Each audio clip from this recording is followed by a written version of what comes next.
7월 22일 금요일 에바더기의 오늘을 여는 말씀 함께 나누겠습니다. 사도신경으로 신앙 고백 드리겠습니다. 나는 전능하신 아버지 하나님 천지의 창조주를 믿습니다. 나는 그의 유일하신 아들 우리 주 예수 그리스도를 믿습니다. 그는 성령으로 잉태되어 동정녀 마리아에게서 나시고 본디오 빌라도에게 고난을 받아 십자가에 못 박혀 죽으시고 장사된 지 사흘 만에 죽은 자 가운데서 다시 살아나셨으며 하늘에 오르시어 전능하신 아버지 하나님 우편에 앉아 계시다가 거기로부터 살아있는 자와 죽은 자를 심판하러 오십니다. 나는 성령을 믿으며 거룩한 공교회와 성도의 교제와 죄를 용서받는 것과 몸의 부활과 영생을 믿습니다. 아멘. 오늘 함께 보실 말씀은 미가서 5장 1절부터 15절까지의 말씀입니다. 미가서 5장 1절부터 15절까지 말씀을 같이 읽겠습니다.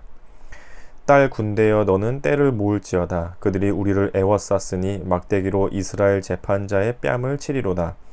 베들레헴 에브라다야 너는 유다 족속 중에 작을지라도 이스라엘을 다스릴 자가 내게서 내게로 나올 것이라. 그의 근본은 상고의 영원에 있느니라. 그러므로 여인이 해산하기까지 그들을 붙여두시겠고 그 후에는 그의 형제 가운데 남은 자가 이스라엘 자손에게로 돌아오리니 그가 여호와의 능력과 그의 하나님 여호와의 이름의 위엄을 의지하고 서서 목축하니 그들이 거주할 것이라. 이제 그가 창대하여 땅끝까지 미치리라. 이 사람은 평강이 될 것이라. 아수르 사람이 우리 땅에 들어와서 우리 궁들을 밟을 때에는 우리가 7 목자와 8 군 왕을 일으켜 그를 치리니 그들이 칼로 아수르 땅을 황폐하게 하며 니므롯 땅 어기를 황폐하게 하리라. 아수르 사람이 우리 땅에 들어와서 우리 지경을 밟을 때에는 그가 우리를 그에게서 건져내리라. 야곱의 남은 자는 많은 백성 가운데 있으리니 그들은 여호와께로부터 내리는 이슬 같고 풀 위에 내리는 단비 같아서 사람을 기다리지 아니하며 인생을 기다리지 아니할 것이며 야곱의 남은 자는 여러 나라 가운데와 많은 백성 가운데에 있으리니 그들은 수풀의 짐승들 중에 사자 같고 양떼 중에 젊은 사자 같아서 만일 그가 지나간즉 밟고 찢으리니 능히 구원할 자가 없을 것이라. 내 손이 내 대적들 위에 들려서 내 모든 원수를 진멸하기를 바라노라. 여호와께서 이르시되 그날에 이르러는 내가 군마를 내 가운데서 멸절하며 내 병거를 부수며 내 땅의 성읍들을 멸하며 내 모든 견고한 성을 무너뜨릴 것이며 내가 또 복수를 내 손에서 끊으리니 내게 다시는 점쟁이가 없게 될 것이며 내가 내게 새긴 우상과 주상을 너희 가운데서 멸절하리니 내가 내 손으로 만든 것을 다시는 섬기지 아니하리라. 내가 또 내 아세라 목상을 너희 가운데서 빼버리고 내 성읍들을 멸할 것이며 내가 또 진노와 분노로 순종하지 아니한 나라에 갚으리라 하셨느니라. 아멘. 1절에서는 지금 오늘의 이스라엘의 상황을 말해 주고 있습니다. 딸 군대여 너는 때를 모을지어다. 그들이 우리를 애워쌌으니 막대기로 이스라엘 재판자의 뺨을 치리로다. 마치 뺨을 맞고 있는 것과 같은 상황. 아주 모욕적이고 치욕적이고 또 공격을 당하고 있는 상황, 어려움에 처해 있는 상황에 대한 미가 선지자의 선포가 계속해서 이어지고 있습니다. 그런 와중에 이 5장 2절부터는 그 와중에 회복, 다시 살아날 수 있는 일이 어떻게 일어날 수 있을까를 말해 주고 있는데요. 2절을 보시면 베들레헴 에브라다야 너는 유다 족속 중에 작을지라도 이스라엘을 다스릴 자가 내게서 내게로 나올 것이라. 그의 근본은 상고의 영원에 있느니라. 베들레헴 에브라다, 아주 작은 마을인데 베들레헴 에브라다에서 아주 작은 유다 족속 중에 아주 작은 곳에서 이스라엘 다스릴 자가 태어나게 될 것이다. 그의 근본, 그분의 시작이 어디에 있냐면 상고에, 아주 저 먼 곳에, 그 뒤에 한 번 더 설명하기를 영원에 있다. 그분은 영원 전부터 계신 분. 우리가 알고 있다시피 이분은 앞으로 600-700년 후에 오시게 될 메시아 예수 그리스도에 대한 말씀이잖아요. 예수님이 오시게 될 것이고 그분이 회복과 다시 살아나면 어떻게 이루실까에 대한 메시지를 2절부터 전하고 있습니다. 지금 이스라엘의 상황은 아주 힘들고 어렵고 공격과 이웃 나라들의 침범으로 인해서 완전히 다 파멸되고 멸절될 것이지만 다시 태어나게 될 메시아를 통해 이런 회복이 일어날 것이다에 대해서 말씀해 주고 있죠. 그 메시아가 예수 그리스도가 다시 오시는 일을 통해 회복됨이 일어나게 될 것이고 그분은 어떤 분이냐면 5절에서 말씀하고 있는데, 이 사람은 평강이 될 것이라. 아수르 사람이 우리 땅에 들어와서 우리 궁들을 밟을 때에는 우리가 7 목자와 8 군왕을 일으켜 그를 치리니 하면서, 그 5절 앞절에서 얘기했듯이 평강이신 예수 그리스도가 오시면 모든 것들을 다 이제 무찌르고 다 승리하게 되는 일들이 일어나게 될 것이다 라는 말씀이죠. 그 메시아가 오셔서 그분은 평강으로 오실 것이고 승리로 우리를 이끌어 주실 것인데, 그러면 그 가운데 우리는 어떠한 삶을 살아가게 될 것인지를 10절부터 하나씩 얘기해 주고 있습니다. 10절을 보시면, 여호와께서 이르시되 그날에 이르러는 내가 나의 군마를 내 가운데서 멸절하며 내 병거를 부수며. 첫 번째는 군사력을 의지하지 않게 되는 것입니다. 국방력, 나라의 힘, 군사력으로 더 이상 의지하지 않고 메시아이신 평강으로 오신 예수 그리스도를 통해 힘을 얻고 의지하게 된다는 거죠. 두 번째로는 11절까지가 그 군사력에 대한 얘기가 나와 있고, 12절에서는 내가 또 복수를 내 손에서 끊으리니 내게 다시는 점쟁이가 없게 될 것이며, 그 일종의 점 보는 거 혹은 무당이 굿하는 거, 이런 것들이죠. 미래에 대한 불안감, 앞으로 무슨 일이 일어날지에 대한 모르는 막연한 마음들, 그런 것들을 통해서 길흉을 점치게 되잖아요. 점 보거나 앞으로 무슨 일이 일어날지 구술, 이렇게 안 좋은 일이 일어나게 되면 구술하거나 이런 일들을 하게 되는데, 그런 것들이 끊어지게 될 것이다. 그리고 13절, 14절에서는 내가 새긴 우상과 주상을 너희 가운데 멸절하리니 내가 내 손으로 만든 것을 다시는 섬기지 아니하리라. 내가 또 아세라 목상을 너희 가운데서 빼버리고 내 성읍들을 멸할 것이며, 15절에서도 내가 또 진노와 분노로 순종하지 아니한 나라에 갚으리라 하셨느니라. 우상을 섬기는 일들이 끊어지게 될 것이다. 왜 우상을 섬기죠? 하나님께서 내 삶을 지켜준다는 마음이 아니라 우상이 내 삶에 풍요로움을 줄 수 있다고 만들어낸 신이잖아요. 그래서 그런 마음으로 이제 하나님을 찾지 않고 우상을 섬기게 되는데, 그런 것들이 끊어지게 될 것이다. 군사력을 더 이상 의지하지 않고 점 보는 일들이 끊어지고 우상을 섬기는 일들이 그치게 될 것이다. 여기서 말하는 군사력이나 점 보는 일이나 또 13절에서 얘기했듯이 우상이 끊어지는 일들을 문자 그대로 적용해서 생각한다기보다 우리나라의 국방력, 무기 보유 현황에 따라 그것을 의지하냐 안 하냐라기보다, 혹은 점 보는 거, 사주, 관상, 이런 점 보는 일들, 우상을 섬긴다는 것은 이렇게 요 당시에는 아세라 우상의 모습을 본딴 나무로 만든 그 우상을 섬기는 일이었는데, 그럼 우리는 금신상, 불상, 이런 우상을 섬긴다. 그런 것들에 대한 문자적인 적용보다는 왜 이스라엘 사람들이 군사력을 의지했고, 왜 이스라엘 사람들이 점 보는 일들을 했었고, 왜 이스라엘 사람들이 우상을 섬기는 일들을 했을까?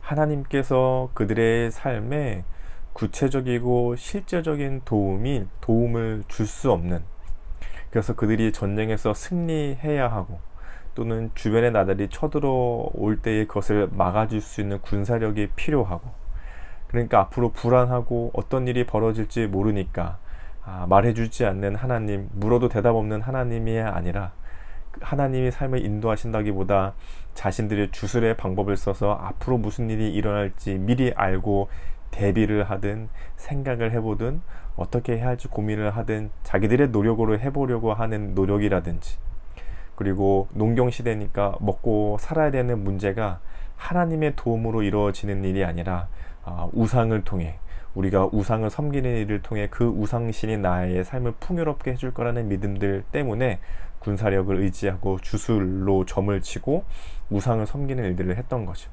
그러니까 결국 그들의 삶에 하나님을 의지하기보다 다른 것들을 의지하는 것들로 나타났던 것들이 군사력과 주술과 우상이었던 것입니다. 그러므로 그것을 오늘날 우리에게 적용해 볼 때, 우리가 믿고 있는 하나님이 실제로 내 삶을 인도해 주고 계신가? 우리가 예배하고 찬양하고 기도하고 하나님의 도우심을 구할 때 그냥 머릿속에만, 내 생각 속에만, 아니면 보이지 않는 영적인 세계에서만 하나님을 의지하고 있는지, 아니면 실제로 내가 먹는 밥, 내가 일하고 있는 직장, 내가 공부하고 있는 학교, 우리가 살아가고 있는 대한민국의 그 어느 땅, 어느 회사, 어느 직장, 우리 가정, 부모와 자녀, 앞으로 내가 실제로 살아가게 될 내 삶의 모든 순간순간을 하나님이 도와주고 계신가? 하나님을 의지할 때 정말 내가 하나님의 도우심으로 은혜로 살아갈 수 있는가? 머릿속에만 있는 하나님이 아니라 실제로 내 삶을 인도해 주고 계시는 하나님이신가가 다가오지 않는다면 우리도 이스라엘 백성들과 같이 군사력을, 주술을 또는 우상을 섬기는 길로 빠져들 수 있게 될 것입니다. 그러니 이 권고가 오늘 우리에게도 똑같이 적용되는 것이죠. 하나님이 주일에만, 교회 안에서만, 내 머리와 영적인 삶에서만 살아계신 게 아니라 실제로 나의 삶에도 함께하고 동행하시며 도와주시고 은혜로 이끌어주고 계신다는 사실을 굳건히 믿는 것이 우리에게도 필요합니다. 그것이 5절에서 얘기하고 있는 평강인 것이죠. 평강이라는 것이 그냥 마음이 평안해, 심리적으로 불안하지 않고 마음이 편안하다라는 것에서 그치는 게 아니라 성경에서 말하는 평강, 성경에서 말하는 샬롬은 삶의 구체적인 모든 삶의 영역이 평안한 것입니다. 먹고 마시고 옷 입고 내가 살아가고 있는 모든 순간들이 평안할 때 그것을 평강이라고 말씀하고 있는 것이죠. 그래서 5절에서 말하고 있는 그 사람이 바로 평강, 예수 그리스도가 바로 평강이라 하셨을 때는 실제적으로 구체적으로 내 삶에 와닿는 평강으로 예수님이 다가오고 계시는가를 점검해 볼 필요가 있는 것입니다. 여러분의 삶에 무엇이 든든하십니까? 여러분의 삶에 무엇이 있을 때 평안하시고 평강하세요? 통장에 잔고가 평소보다 조금 더 있을 때 평안하다거나, 아니면 평생을 애써 모아 산 내 집 장만의 꿈이 실현됐을 때 평안하다거나, 사고 싶었던 차가 있었는데 꼭 필요한 그 차를 내가 구입했을 때 평안함이 찾아온다거나, 비정규직으로 오랫동안 일했는데 이제는 정규직으로 됐을 때 그것이 평안하다거나, 아니면 내 사업이나 직장에서 묶여있고 꼬여있는 일들이 있었는데 그것이 잘 풀려질 때 평안하다거나, 내가 원하고 바라고 꿈꾸고 소망하던 것들이 있었는데 그것이 잘 열려가기 시작할 때 평안할 때, 그것에서부터 내 삶의 평안함이 찾아온다면 우리 역시 군사력과 주술과 우상에서 평안함을 찾고 있는 이스라엘 백성들과 같은 모습인 것입니다. 그런 것들이 중요하고 그런 것들이 내 삶에 꼭 필요한 것들이지만 그런 것들을 통해 평안을 주시는 분은 하나님이시라는 사실을 잊지 않는 것이죠. 하나님이 계시다면 내 삶이 때로는 꼬여있고 때로는 묶여있어도 하나님 때문에 평안할 수 있어야 됩니다. 방금 얘기했던 통장의 잔고든 내 삶의 꿈이든 내 집 장만이든 정규직이든 내가 일하고 있는 직장이나 사업장이든 때론 그런 것들이 어둡고 때론 그런 것들이 너무 힘들고 때론 그런 것들이 잘 풀려지지 않았을 때에도 내 마음속에 정말 살아계신 하나님이 내 삶을 인도하고 계시지 라는 믿음이 있다면 그 순간에는 우리는 평안하고 평강할 수 있어야 합니다. 왜냐하면 하나님이 그 상황을 주셨고 하나님이 그 상황을 통해 내 삶을 여전히 인도하고 계시기 때문이다는 사실을 믿을 수 있기 때문입니다. 그렇지 않고 계속해서 내 힘으로 그렇지 않아 계속해서 내 삶에서 눈에 보이는 것들로부터 평강을 찾으려 한다면 이스라엘 백성들처럼 하나님은 우리를 향해 경고하실 것입니다. 우리가 찾아야 될 평강은 예수 그리스도이십니다. 그분이 우리 삶에 평강을 주시고 평안을 주시는 분이십니다. 그리고 오늘도 우리의 삶에서 우리가 일하고 살아가고 애써 수고하는 그 자리들 가운데에 예수님이 그 일을 이루어가고 계시지, 하나님이 그 일을 이루어가고 계시지 하며 계속해서 우리와 함께 하시며 내가 너의 평안이야, 내가 너의 평강이란다. 내가 너의 삶을 인도하고 있단다 라는 말씀을 계속해서 들려주시는 하루가 될 것입니다. 오늘의 이 말씀을 기도 제목 삼아서 이렇게 기도하시면 좋겠습니다. 예수님이 내 안에 그리고 내 삶에 평강을 주시는 분이심을 굳건히 믿는 믿음의 삶을 살게 하소서. 예수님이 내 안에 그리고 나의 삶에도 평강을 주시는 분이시라는 것을 굳건히 믿을 수 있는 하루가 되시기를 축복합니다. 그리고 우리 가정, 교회, 나라, 세계를 위해서는 우리 가정을 위해서 가족 구성원들이 서로를 대하는 모습을 보며 예수님의 사랑을 경험하는 가정이 되게 하소서. 우리 교회를 위해서는 예배와 모임들 안에서 하나님의 일하심을 볼 수 있는 교회 되게 하소서. 우리 나라를 위해서는 마음의 공허함을 진리와 사랑 안에서 채워가는 우리 나라와 국민들이 되게 하소서.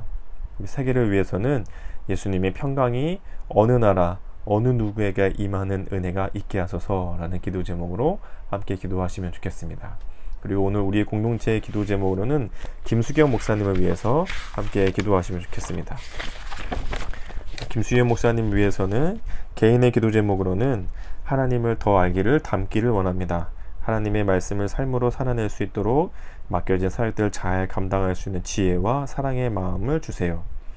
가정을 위해서는 남편이 새로운 직장에서 잘 적응할 수 있도록 예배하는 가정이 될 수 있도록, 삶의 현장을 위해서는 가르치는 학생들에게 최선을 다해 가르칠 수 있도록 어렵고 힘든 학생들을 사랑으로 품어 하나님의 사랑과 복음도 함께 전할 수 있도록, 우리 교회를 위해서는 모든 교인들이 말씀과 기도, 예배, 신앙의 기본에 집중하여 하나님의 은혜를 경험할 수 있도록, 하나님께서 기뻐하시고 따뜻하고 사랑이 넘치는 공동체가 될 수 있도록, 사회와 나라 온 세계를 위해서는 하나님께서 원하시고 기뻐하시는 대통령이 선출되었는데 그런 대통령이 앞으로 정치를 잘 해갈 수 있도록, 또 세계에 복음 전하시는 선교사님들의 사역과 복음 확장을 위해서 이런 기도 제목을 내셨는데 함께 기도해 주시면 좋겠습니다. 그리고 우리 교회에서 계속해서 함께 기도하고 있는 우리 여름 사역의 기도 제목들을 놓고 함께 기도해 주시면 좋겠고, 또 각자의 개인적인 기도 제목이 있으시면 기도하신 후에 주기도문으로 이 시간을 마치도록 하겠습니다.